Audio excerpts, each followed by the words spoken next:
Well, hello and welcome to Zwift Live. This is our weekly community feature here on Zwift Live for the racing community. And I'm Nathan Guerra, your host.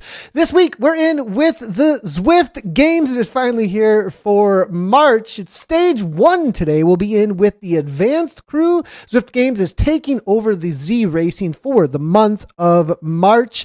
And we've got some awesome stages, 1, 2, 3, 4, and 5. We'll be covering a few of them. I'm super excited for it. Makuri Madness. It's going to be fast and furious out here today. It's going to get kicked off in about 5 minutes. And I have a feeling it's going to be over before we know it. I've got Dave Toll with me here to take on this action. Yeah, Nathan, I was wondering, is this the flattest course that we've ever raced on? It's 82 meters of climbing over under 16K of racing. It's probably not quite as flat as Tempest Fugit, but pretty close. It's pretty close. It's very flat, and for how flat it is, it has the most downhill, I think, along with how flat it is, right? I mean, we're rolling downhill into the islands in Makuri and then off into a corkscrew and then back downhill again. I mean, it's a great preview as well for the Zwift Games Elite this weekend to get an idea of what they're taking on. Yeah, this is one of the only times that if you look at it on the elevation with 82 meters of climbing, but your finish line is actually lower than the start in this race. So I was thinking, Nathan, what's the fastest race that we have ever witnessed? When you think about it, we've seen races that it's probably going to be a team time trial. We had those sprints. Remember, we had those sprints that when we were doing like Premier, or it was a part of one of the elite race series that we had where we had the sprinters go first and it was over like bam, like that. It was like a 200, 300 meter sprint. Right, and that's obviously where you're going to see those insane speeds. So I guess you kind of have to classify it as a race over 10K. There we long, go. Maybe, yeah. Where we're seeing speeds that, I'm thinking that we're going to see something close to 54 kilometers per hour, even with these bumps. Flying. Maybe not that fast. Absolutely flying. 16K, as you said, 88 meters. And look at this. It's all flat up front. And then bam, here we go. We can see exactly where we're going to be through Neokyo, and they'll be in a moment. They're going to take a hard turnaround and make their way downhill through the caverns that we like to call the Bat Cave sometimes, and on over toward the first sprint section that this weekend will have sprint points available. Not today, a little bit different today, but it is going to have sprint points available this weekend. A little bit of a preview there. And then they're going to take on the corkscrew immediately after that, Dave. Climb on some dirt and then downhill into a sprint finish. Yeah, we're breaking it down week by week with our Zwift Game stages. Obviously, you're looking at stage 1. You can go race this course or just free ride this course anytime that you want. There's so much racing going on as part of the Zwift Games, and you're meant to be a part of it as well. There's going to be well over 100,000 people that participate. So the broadcasts that are coming up, starting on the 8th here, that'll be stage 1 and stage 2 combined. So next week, you'll have a chance to race on the same courses they're actually using. They're combining stage 1 and stage 2 for broadcast 1. Then the next week, it's stages 3 and 4. That's the climbing theme stages. And then this Queen stage to wrap things up is ridiculoso, as the Italians would say. That stage 5 there, that will be a perfect way to wrap up the Zwift Games. So 3 broadcasts, but 5 weeks of racing. You can come back and race again, too. If the group you were in weren't getting after it, Nathan, if you didn't have enough Nathan Guerras in your peloton to keep attacking the group throughout the 16K of this stage, coming over the top relentlessly, well, then find another group that does, and you can get a faster GC time. Possibly. I don't think that you're going to see anybody, Nathan, able to eke out. Maybe a late race attack ekes out a 1 second GC difference, but they'll take you real time at the finish, and then after 5 stages, we'll know who the best of the best are. It's going to be incredible. Nathan, I assume you're racing. We'll give it a go. We'll give it a go one of these times. I'll get these stages done for sure. Definitely. Now, what I definitely want to highlight is a lot of work that Zwift have put into this specific Zwift Games landing page.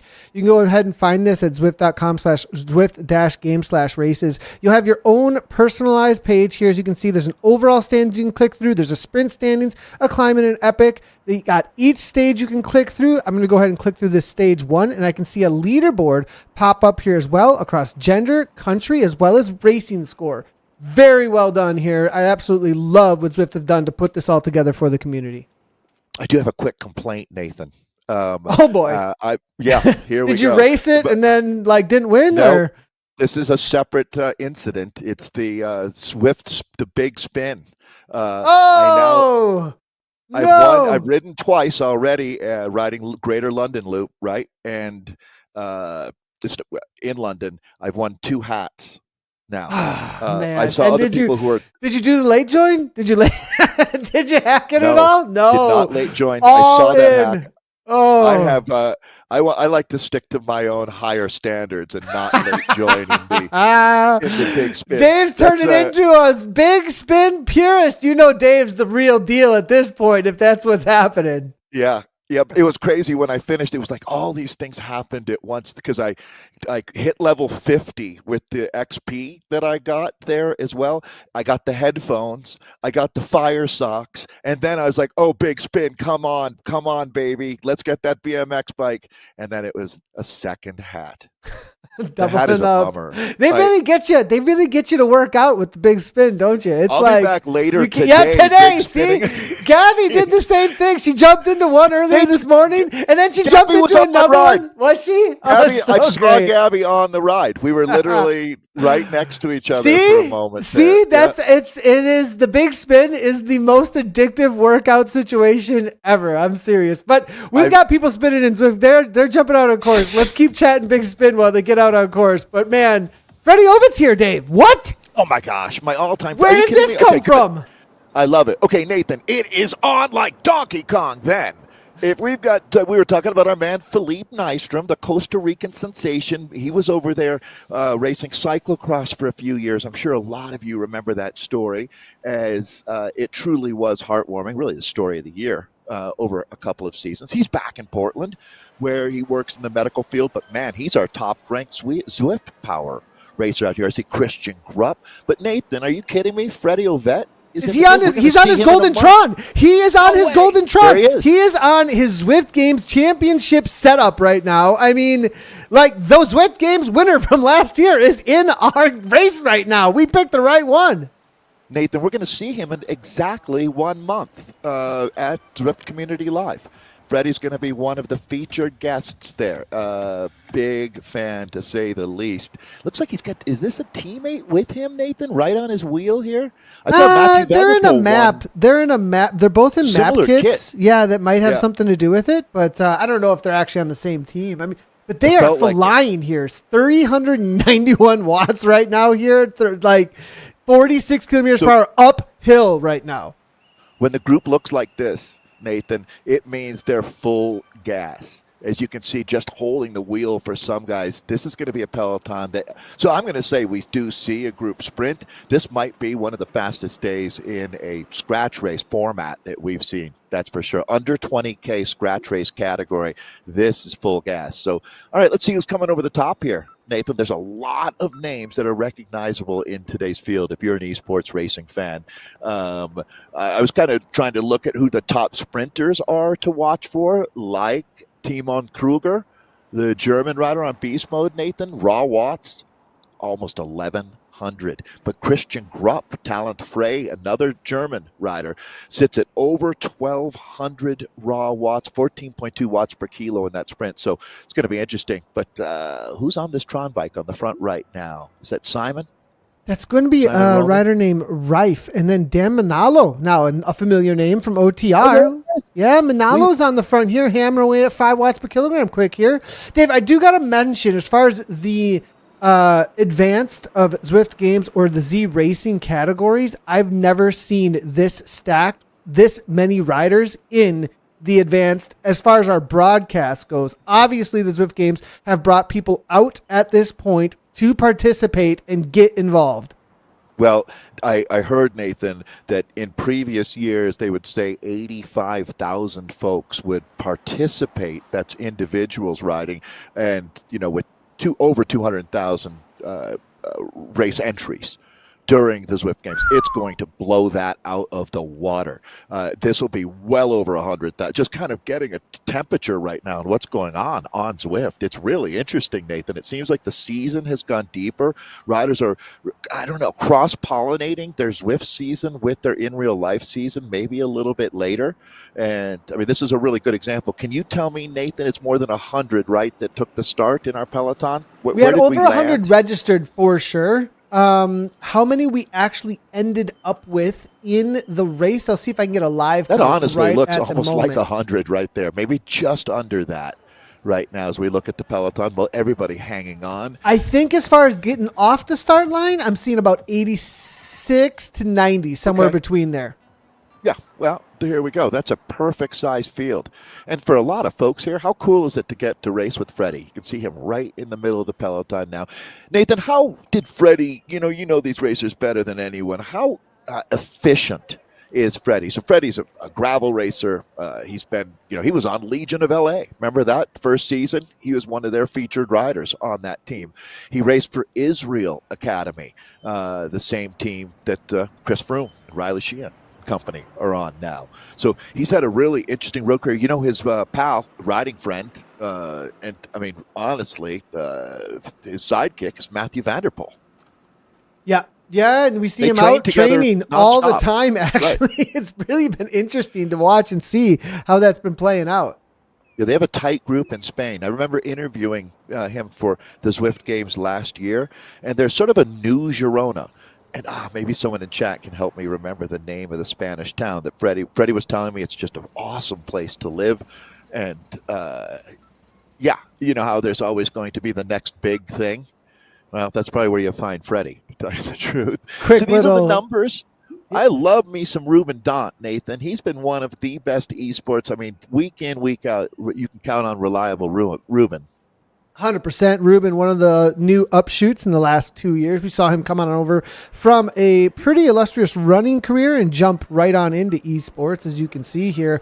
Ruben Dant going to be a little bit more of a freight train, I think, out there, whereas Ovid, I think, has the all-arounder underneath him. But when it goes to head-to-head on the pure watts, they're fairly equalized, I think it does look like. But, I just wanted to bring these two up as they're both, obviously some of the top talent that are in this field right here and now. If Ruben does get away on the downhill, maybe be able to pull something off after the corkscrew. Going to the line, it's going to be hard to beat Ovid at a 16.8 watts per kilogram.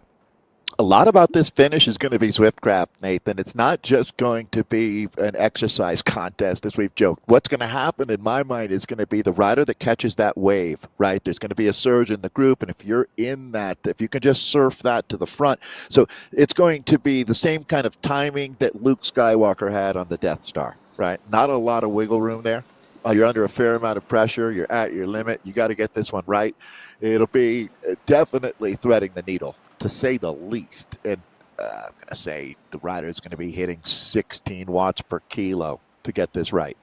What a sprint stage, actually. Nobody is really taking any risks. This is interesting to see how this is playing out. Now, as we hit the arcade, this is going to be our first little bit of a go, I think, because the arcade is a rough one to hold on to the wheels. We've got the Vikings here off the front, always willing to put something down the Vikings here. This is going to be Monrad. No chase, really, just a steady tempo at the front of the pack.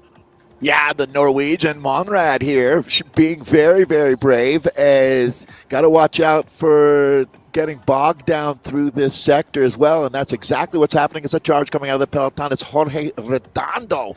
All right, that's shut down over the top now. Here's your next move as Redondo's hit out as they come out of the arcade, Nathan, but I don't think anybody's going to be able to make it stick. Yeah, it's cover and kill. It's just cover and kill. You can see it immediately. Somebody gets a little bit of something. Beasts, Nathan, it's like, look, get out there and, keep your nose up in the top 20 riders, surge every now and then. But, yeah, the respect for this field amongst this group,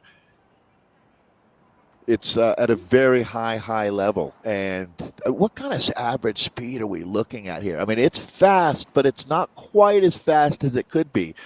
talking about that GC time element. I don't know, Nathan. Is this the kind of race that you'd actually have to come back from to get a faster time? As they are watching each other. I think because it's streamed as well, people are kind of like, I want to get the win. Right? You want the camera time with the win. It's a bigger deal a little bit there. I mean, we're looking at an ETA of 2040. They're very concerned about the scratch rate side of things versus the GC timing. It doesn't look like this field's that interested in the GC time, because if they wanted a GC time, they'd have to be going for 19 something minutes is the top GC time at this point. This group is more concerned about who's first across the line, it looks like to me. I would agree completely. And that's the thing about Zwift Games that you have to remember. Some folks are here trying to win after 5 different events. But I really think, Nate, that this 16K stage today, it's not going to be the difference maker. Stage 1, it's going to be everything in stage 5, the Queen stage here, which is an absolute monster. There's going to be handfuls of seconds won or lost on days like today, where there'll be minutes given by the time we get to stage 5. And that's what this event is all about. All kinds of different stages, with the stage 3 and 4 being all about the climbing. Here's a surge, though. All kinds of respect now for, I think we're looking, I want to make sure, I thought that was Dan Manolo moving up, Nathan, but it might be Timor as well. It is Manolo. It's Manolo and McKee. Ben McKee actually with a verified badge on him as well. Be on the watch out for these 2 riders. They're pressing the pace. Look, if 3 riders get away a little bit onto the downhill and they start rolling through each other, they can take on a pack. If the pack is a little sluggish on the downhill, you've got to at least push at the front to be able to chase down. Now, if a solo rider, I actually saw Hayden Pucker yesterday try and get away on this specific course. You know, he's a big boy, right? Pucker's got those farm tractor watts. He went on the downhill through the back cave section, right? And he tried using his weight, in quotes, advantage. The pack just rolled through at 6 a couple times. Bam, he was caught through the sprint section. Frustration. He's thinking, why didn't that work? But you try and work against a pack that's got that number of riders on a downhill, they're just going to have an advantage unless you got a few with you. 3, 4, 5 riders, they start rotating and pushing 6 at the front. You could take a pack on the downhill. You try and do it solo, going to be a tough day. Yeah, and it's interesting, Nathan. I don't know that there's a rider out there that's strong enough to win out of this kind of field on the downhill. No, I don't think so either. I don't think I really solo on a downhill, right? Right. Like, yeah. Bucker was doing like 500 watts the whole way downhill, right? At like 70, 80 kilograms. There's no way that, I mean, how is anyone going to pull that off? And these are certified farm fresh watts. You know, this, and as a matter of fact, Nathan, as you were saying, no joke, I mean, it's online. He was doing that 10 feet from you. Right? Yeah. Well, we were we actually right. went to the Milwaukee Esports Summit yesterday, and we had a race there live. It was really cool to meet a bunch of high schoolers and college esports teams and connect them to the virtual cycling world, as well as a bunch of people in the esports community.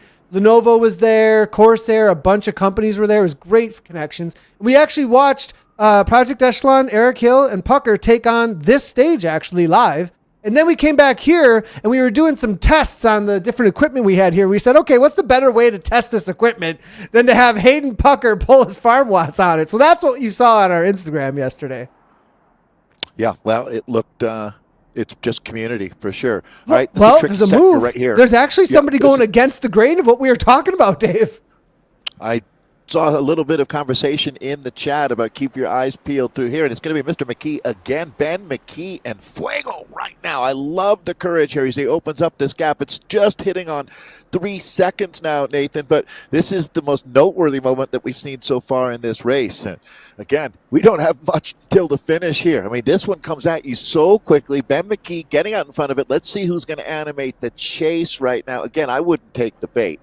I think that a lot of these guys are realizing that look, just trying to keep as much of a charge on the battery as you can for this finish, because it's going to be one of the biggest field sprints that we've seen in years, to tell you the truth. I don't remember the last time that we saw 90 guys coming in this hot. I wonder how hard that corkscrew is going to be. They've been just waiting for that. I don't know. I mean, I want to see what the Strava section is going to look like after this through that corkscrew, because it's going to be insane. Redondo now giving it a go. The back cave giving us some trouble with the cameras there. I got some special equipment to go right through the walls. But look at this with the Tron now. A little bit of a move here from Redondo.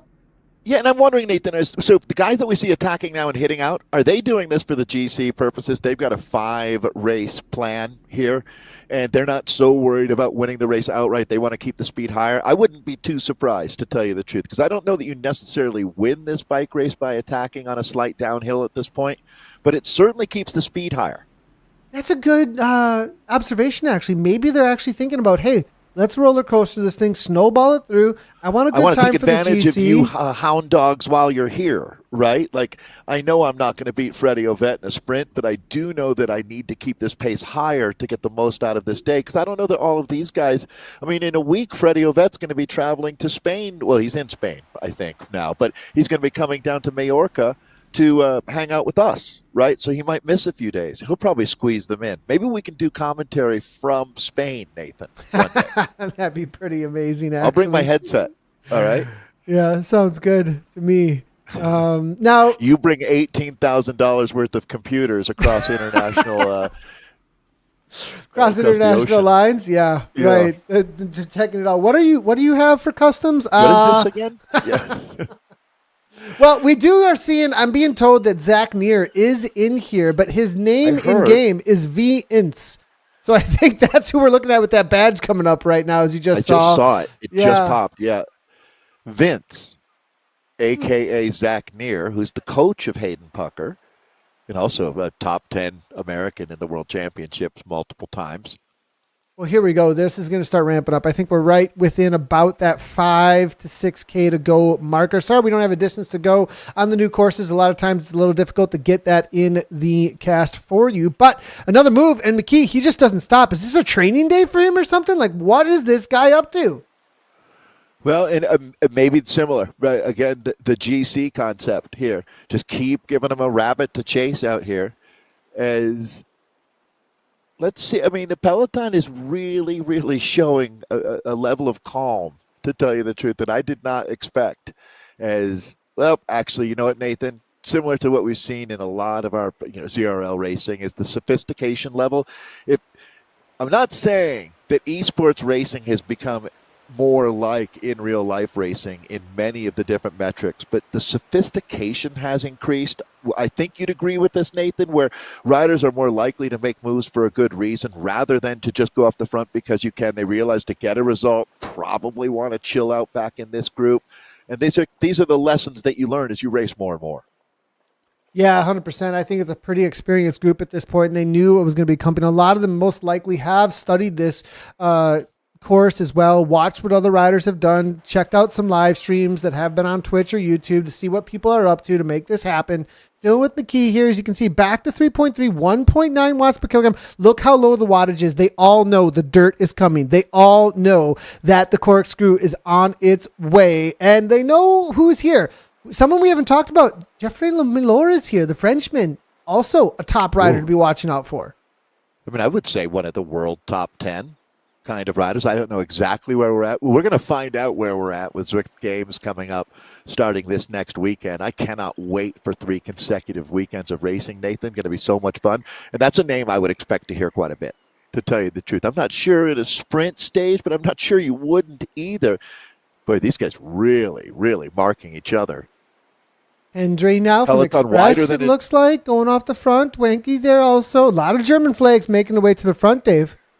I wonder if this is the day that you can catch them sleeping, sort of like the women's loop, where, if everybody expects someone else to do the work, and who this is going to be, was it Bjarne that we've got off the front right now, the Danish rider here, Nathan? I'm trying to pick up our solo leader. That's exactly what's happening. Hendry, actually, out of South Africa, it looks like to me. 7.2 watts per kilogram. I'm not sure he's going to hold on to this, though. Can he do this all the way up over the top? Because it's about to go absolutely bananas behind him. Okay, watch. The times are still going up. He's grown this to almost a 4-second advantage. I'm with you, Nathan, but I love the courage. I mean, this guy right here, right now, gets the courage award. This is Hendry again, the South African. The gap is going to start coming down, so maybe a little bit early. Again, it's so hard to be patient back in that peloton. Can he catch them sleeping? Because it's going back out a little bit. I mean, the peloton is taking it seriously. I'm kind of surprised they haven't gone any harder than this, but this is the moment right here. This is the moment of truth, actually, right here, right now. When you accelerate through this flat section, that is a lot of times where you can see the gaps open on up. As we got Coral Robin here now with a 1 second gap, giving it a go, but only 4 watts per kilogram. Hendry's holding on to 6. Nathan, do you have a distance here? Because this is going to be critical now as they're going to run out of real estate very, very quickly. This is going to be Coral Robin that we're looking at, but that catch is going to be made. They're going to be closing down. Not much racing left here. Not a whole lot of racing at all left here as we're about to hit the 1K or so to go at this point. There's going to be a left-hand turn over the bridge and then right on into the sprint. I would really almost say at the bridge, let's call this a 1K, the red kite prayers. Everybody back in this peloton, I think, and I can see Freddie Ovitt now. It looks like he is still happy to be taking full advantage of this draft. More riders hitting out. It's almost like rats leaving a sinking ship, Nathan. This is going to be very interesting. Here we go. Battle Royale commencing. Zwift Games. This is what a way to start. This sprint stage is on. Are they going to? I think they might have left it too late. I don't know if they're going to make the catch here. They're starting to ramp it right up. And here come the aero power-ups. Big kicks starting to open up. 9 watts per kilogram, 8 watts per kilogram. But these aren't the massive numbers just yet. I think they might have done this, but no, Ovid's not going with this. I think they got it. Here we go. Yo, to the front of the race. I think it's right. It looks like it's going to be Zach Neer. Zach Neer was the man who made the break right to the line. Doesn't he? Did it. He did it. I can't believe he did that. We watched it slowly go away. I didn't change the cameras. We'll get a replay on it, though. I did see it. I wasn't sure it was going to stick. I wanted to see if Ovid would come through, but he didn't go. So Zach Nair is now a sprinter. Actually, you know what? He upset the apple cart is what he did, because I don't even think Zach Nair would claim that at this point, but he got out in front of him. That was, Nathan, Zach Nair deserves a lot of credit. He's a tremendously experienced, not only athlete, part of the Project Echelon team, but also as far as Zwiftcraft, esports, the whole thing. This guy really knows what he's doing. How much of that win, Nathan, was brain, not just brawn? Obviously he's strong, incredible athlete, but was that due to his savviness? Yeah, I think it was savviness. I think he knew exactly when to go is what it comes down to. He had absolutely the perfect timing and then just rolled through over the top of everybody exactly when he knew that there wasn't going to be exactly the chase, got the distance that he needed and took it down. It was mastercraft, really. And I'm going to see if we can get it. I didn't have a camera exactly on him when he went, but you can see when he rolls away with it. I thought it was going to get caught. I was wrong. They waited and it was just too late. And, without the teams out there to do a lead out at this point, the craft in Zwift is so much. Without that, sometimes when it's every man for themselves, this stuff happens. It's true. And you're rolling the dice, right? If you're back there thinking you've got the best sprint in the group, but you can't do the chase and the sprint both yourself, right? So if nobody else takes the bait, you're kind of caught on the wrong side of that one. That Vince that you see is an alias, also known as AKA Zach Nair. I think it's hilarious that he's got us with this. But are we all just going to call him Vince from now on? Like, what is that?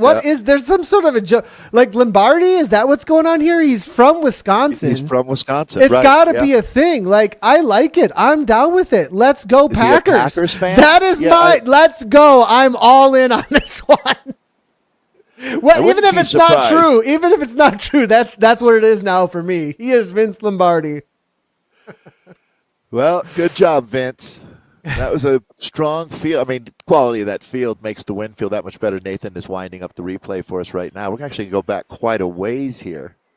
I really want to see if we can find that moment where he actually made the move. There's 3 off the front here at this point. Watch right here. There it is. Look at the arrow power up right on. And I actually said that moment to Gabby. I was like, Gabby, if you do want to give it a go, it's the arrow off of the dirt, you got to continue the speed off of the dirt. Look at the gap. Immediately goes through everyone. He's got like 100 to 150 meters right away off of that speed. That's the courage and the athleticism right there, because no one was able to get up onto that wheel or hold the wheel as well, right? So the race is won right here with the complete commitment to this move. Yeah, and that roll through speed was everything for the win, actually. It's interesting. Go in with the plan, execute that plan. You need a few things to go your way as well. And they started the chase just a tad late. Who does pick up second and third here? Now, see how close it was. I mean, he wins it 10 meters Was later that Philippe for the Nystrom? gantry. Is Nystrom in here? That might have been. Nystrom could be. That does look like Philippe, to tell you the truth. He has a 15 watts per kilo sprint. Really light rider, but with a potent kick. We'll have to see. But yeah, stage one, done and dusted here for Zwift Games. You'll see this as part of the big broadcast on GCN. Everyone really looking forward to that coming up later this week. That's Saturday, the 8th. Things kicking off there. But this is the same course that they'll be using along with stage two. You'll have a chance to race on stage one all week on Zwift as we make our way into the Zwift Games. Well, I'm Nice having start. a little bit of struggle. I think with the new events, sometimes you asked why we didn't have distance on the on there, as well as now even with results. Sometimes it can be a little difficult to pick up some of the back end data with the new courses, and I have a feeling that might have something to do with it. I do have them here on Zwift Power, Work in though. progress, right? I'm sure that we know that you on it. I saw the Yeah, definitely. And so I'm trying, but they're just not coming through right now. So I do have them on Zwift Power, though, and I do see Zach Neer taking the win, followed up by Coral Robin. Mike Morse from Cycling Expert. Nice one. Mike's been really consistent lately, actually. Raced him a few times recently. Joshua Hagerty coming through from NZ Bro. Ruben Daunt with Abus. Going to be Age Nesset from the Vikings. Tim Kruger from Beast Mode, followed up by Freddie. Little late on the sprint there, maybe with the kick, getting his Zwift craft underneath his legs, maybe before Zwift Games for that 8th place. Jasper van den Dries for HMB, and that's going to be Jean-Christophe Belot for Optimum. That's your top 10 today in the Zwift Games, our opening round here. We will be on this every week throughout this month for each stage. It's going to be good coverage here, Dave. Yeah, get out and ride yourself. Have a blast. I will tell you, watch out. Plan a few extra minutes around the Queen Stage 5, though, if you're trying to check all the boxes. That one is just nasty. Let's talk a little bit about Stage 2. We are not broadcasting Stage 2, but what can riders look forward to on Stage 2? They're actually going to be over in Scotland on a special course that was developed specifically for sprinters as well. A little bit more punchy, though. They're going to have a 10-pointer on the weekend on Breakaway Bray, and then it's going to actually finish on the postcard section up toward the castle. So it's actually uphill for both of the sprint sections. And significantly more challenging parkour, I would say. Much more. So definitely like this one, all mainly downhill, 2 big kicks, and that's what you got. A lot of points on the line, but when it comes to the elite racing, and then for the second one over there in Scotland, it's going to be a little bit more climbing on it. But what we are broadcasting next week is going to be the Downtown Eruption. This one's going to be a little more interesting as far as climbing goes. There's going to be a lot more going on as far as uphill. This is your climbing stages for stage 3 and 4. It's going to be much more about who's got those watts per kilogram, Dave. And it does make sense, too. This falls in line with the GCN broadcast, because that week they'll be moving into the 2 climb stages. So that parallels nicely there. Definitely does. Well, if you want to jump on in, go ahead, get ready to race. March 3rd through the 30th, Zwift Games is going on. We'll be covering a few of the stages here and hyping you up for it. Really excited for all your action and checking it out. Make sure to tag us over on Instagram. Let us know how your stages is going. We'll make sure to share any of that up. But Dave, I can't wait for the weekend. It's going to be awesome to see who the top. We're back to elite Zwift racing. It's back this month. Yeah, and then I mentioned my frustration about all the hats that I've been winning on the big spin, but I'll be back out there trying to get that BMX bike. Did you get the BMX bike already, Nathan? No, I was going to jump in right before the broadcast, actually. I had to stay disciplined this morning, Dave. You get a lot of work. I had to stay in my zone too. And so like going into the big spin, I was like, because you get really tempted to like try and get extra spins, and then we're all we're on like London, and there's all this climbing and stuff, and I was like, oh man, I'm just gonna like stay away from this for right now. I'll jump in a little later this week, but I'm definitely I'll have like one day probably where I just do all the big spins I possibly can, like over and over and over again. Smart. All right. Well, thanks everybody. Great times today. See you back for stage 2. Yeah, we'll see everybody next week. Thanks for tuning in. From Dave and I, as always, ride on.